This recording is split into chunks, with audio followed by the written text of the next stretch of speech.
So, the war on drugs has obviously been a gigantic failure.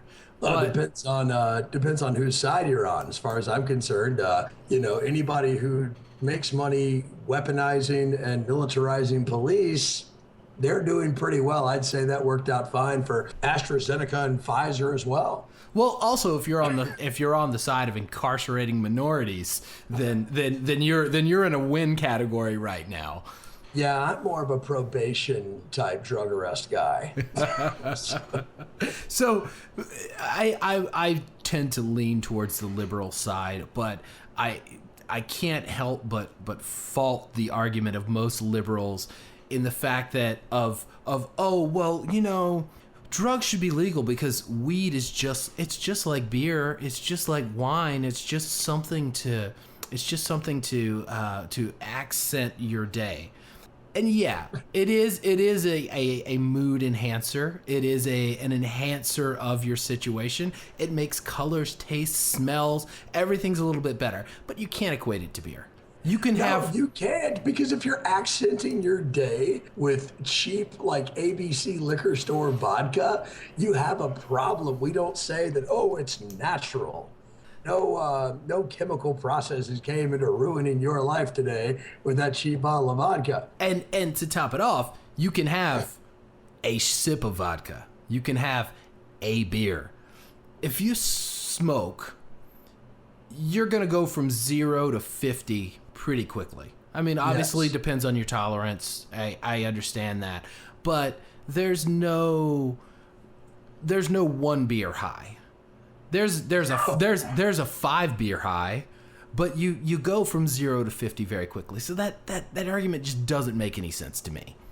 It's kind of like a rocket ship as opposed to like a leisurely leaving the red light and then maintaining highway like merging speed, which is kind of what you do with alcohol versus marijuana. And I think it's safe to say that both of us at least know someone who at some point in time may have smoked marijuana. That is a rocket ship. That is absolutely from 1 second to the next. Okay, bam, I am there. Right, I am and officially high. but I'm going to say there's nothing wrong with that if that's where you No. want to be. If that's where you want to be, that's great. But don't try to equate it to a beer or a glass of wine because it's not the same thing. No. There is a threshold, and obviously there are going to be people who go, well, my tolerance is so high, blah blah blah blah blah. Well, you know what? Your tolerance probably shouldn't be that high. That means you're smoking too much fucking weed. Okay? Exactly. I am fine with the casual weed user who, hey, it's the end of my day. All I'm going to do is eat dinner, maybe watch a movie, maybe, smoke a cigar, fuck my wife, whatever you want to do.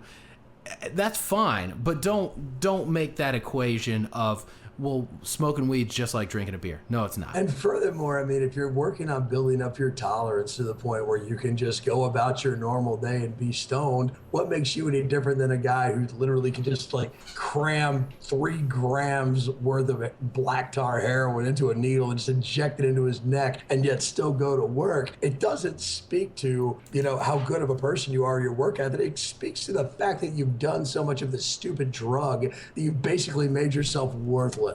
And And you never have any money.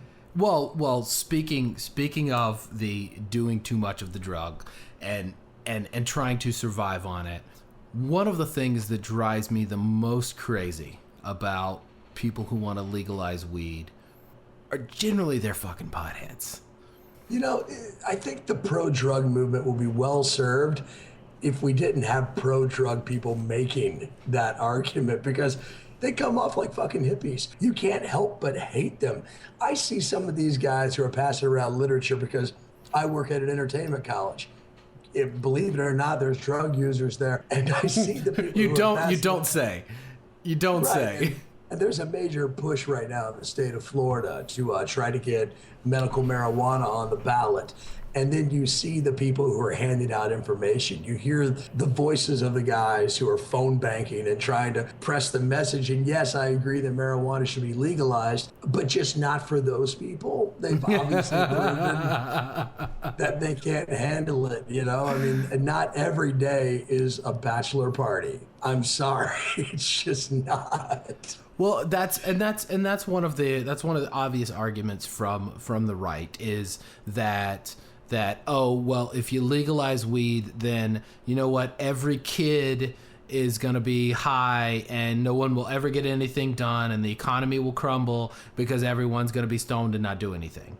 Yeah, but the problem is you've got to have money to buy drugs. And so therefore people have to maintain jobs. I don't necessarily care for that argument because I don't think you're going to see more people stoned than you have people who are functioning alcoholics, people who abuse pills. And we love pills. We're a nation that lives off of pills. And while I'm on that, my number one most hated argument for pro-marijuana legalization is the medical angle.